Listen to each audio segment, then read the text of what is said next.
Assalamualaikum warahmatullahi wabarakatuh. Perkenalkan, nama saya Rahma Andena dengan NIM 123210040. Di sini saya akan menjelaskan tugas akhir saya dari tutorial Python dengan mata kuliah Matematika Rekayasa Numerik. Di sini saya mendapatkan soal. Yang pertama ada analisis kekuatan beton akibat penambahan bahan aditif dengan deskripsi kasus. Ketika kita memiliki data hasil uji kekuatan tekan atau compressive strength dan kekuatan tarik belah split tensile dari berbagai jenis campuran beton. Di sini kita ingin membuat diagram perbandingan antara kekuatan tekan compressive strength dan kekuatan tarik belah split tensile dari variasi beton campuran. Di yang pertama kita diperintahkan untuk membaca dan menampilkan data dari file Excel. Di sini kita juga ada ketentuannya. Kita diminta untuk memuat data dari Excel menggunakan pustaka Pandas, kemudian memastikan bahwa file data campuran beton ini sudah ada dalam direktori yang sama dengan script ini. Kemudian yang ketentuan yang ketiga, menampilkan 5 baris pertama dari data yang telah diimpor untuk memastikan bahwa data berhasil dimuat. Di sini kita menggunakan Pandas sesuai dengan ketentuannya untuk mengolah data dalam bentuk tabel dari file Excel. Kemudian di sini juga ada read Excel. Read Excel ini untuk membaca file data dari Excel. Kemudian di sini kita menggunakan data head untuk menampilkan data baris untuk melihat struktur data dan memeriksa data kolom yang tersedia. Di sini kita mendapatkan output yang seperti ini. Kemudian yang kedua, kita diperintahkan untuk membuat visualisasi perbandingan kekuatan beton dengan ketentuan seperti ini. Di sini kita juga menggunakan Pandas sebagai untuk mengolah data dalam bentuk tabel. Dan kita juga menggunakan Matplotlib. Matplotlib ini untuk membuat visualisasi data. Di sini kita menggunakan data frame. Data frame itu apa? Data frame itu untuk menyimpan data yang akan diolah dan dianalisis. Kemudian ada mix, ada compressive strength dan split tensile. Kemudian di sini kita mendapatkan output yang seperti ini. Yang ketiga, kita diperintahkan untuk menghitung korelasi antara kekuatan tekan dan kekuatan tarik belah. Ketentuannya, hitung korelasi antara kekuatan tekan dan kekuatan tarik belah menggunakan fungsi korelasi dari Pandas dengan clue seperti ini.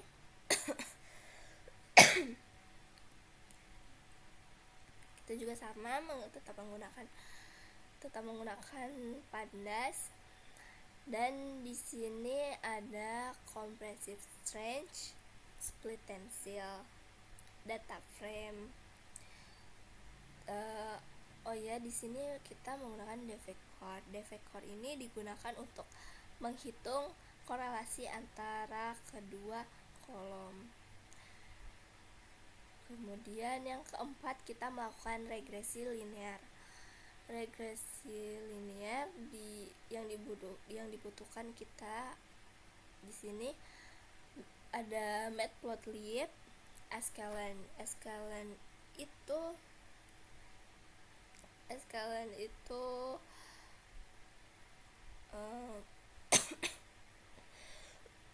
untuk menambahkan datanya, dan NumPy, kita menggunakan NumPy. Kemudian kita memasukkan sampel data menyusun model to the data, membuat prediction dan coefficient, dan kita menampilkan visualisasinya. Di sini yang ditampilkan outputnya ada ini. Dan yang kelima ada menganalisis hasil regresi. Di sklearn ini kita menggunakan data X yaitu comprehensive range, dan data Y itu split tensile. Kita membuat model regresi linear, melatih model dengan data, mendapatkan koefisien regresi, dan menampilkan hasilnya. Kemudian di nomor 2 ini ada menganalisis volume lalu lintas. Sama seperti di nomor 1, kita menggunakan pandas, NumPy, Matplotlib. Di sini kita input survei data dari file yang sudah ada. Kemudian di sini juga kita menggunakan read Excel dan memastikan nama kolom sesuai dengan yang diharapkan.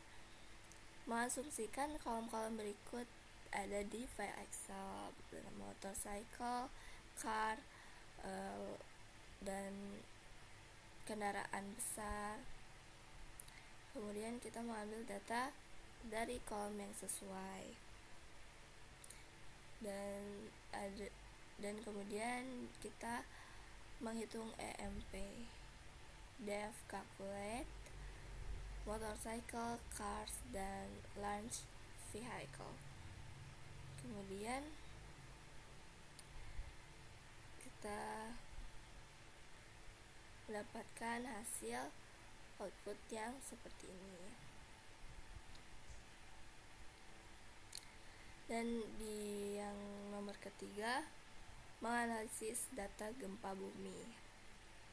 Deskripsi kasusnya ini kita menganalisis respons dinamika tanah terhadap gempa bumi berdasarkan data percepatan tanah yang diukur dari waktu ke waktu. Data ini mencakup nilai percepatan tanah pada interval waktu tertentu. Selain itu, Anda juga menentukan parameter-parameter seperti kecepatan, perpindahan, intensitas alias nilai puncak percepatan, kecepatan, perpindahan, waktu durasi gempa, dan nilai AKR rata-rata, percepatan kuadrat arms.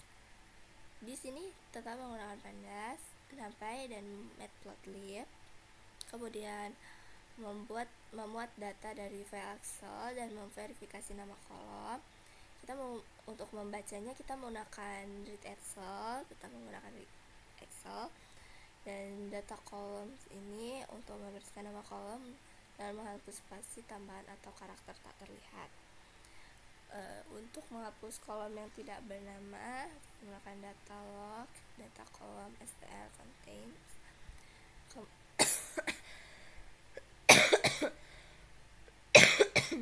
Kemudian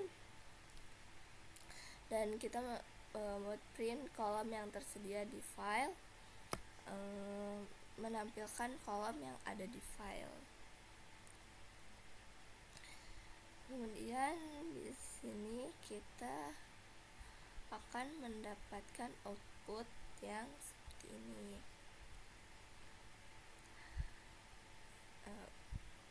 Dan di nomor keempat, kita menganalisis data curah hujan. Kita diminta untuk menganalisis data curah hujan harian selama tahun 2023 untuk memahami pola dan intensitas hujan. Data ini digunakan untuk merancang sistem drainase dan memprediksi kemungkinan bencana terkait curah hujan seperti banjir.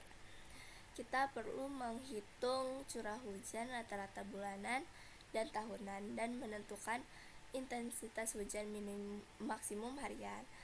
Kemudian mengidentifikasi juga hari-hari dengan hujan yang ekstrim. Selain itu, visualisasi data akan dilakukan untuk membuat interpretasi hasil analisis. Tetap menggunakan pandas, NumPy untuk melihat hasil numerik, Matplotlib,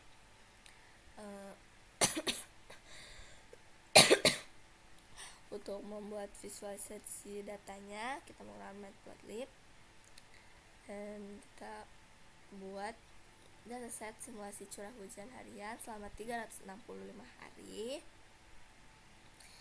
dan membuat simulasi data curah hujan harian menggunakan distribusi gamma rata-rata sekitar 20 mm per hari, dan set tanggal sebagai indeks, menghitung curah, dan yang kedua itu menghitung curah hujan rata-rata. Di yang pertama ini kita mempersiapkan datanya, yang kedua itu kita menghitung curah hujan rata-rata. Yang pertama ini curah hujan rata-rata bulanan dulu, terus yang kedua kita menggunakan curah hujan rata-rata tahunan. Yang ketiga ini kita menghitung intensitas hujan maksimum harian. Ini kita masukkan datanya. Dan yang keempat, mengidentifikasi hari dengan hujan ekstrim dengan menentukan ambang batasnya, kita masukkan datanya. Dan yang kelima itu memvisualisasi datanya, kita visualisasi dan hasilnya seperti ini. Sekian penjelasan dari saya. Mohon maaf bila ada kesalahan dan kekurangan. Terima kasih. Wassalamualaikum warahmatullahi wabarakatuh.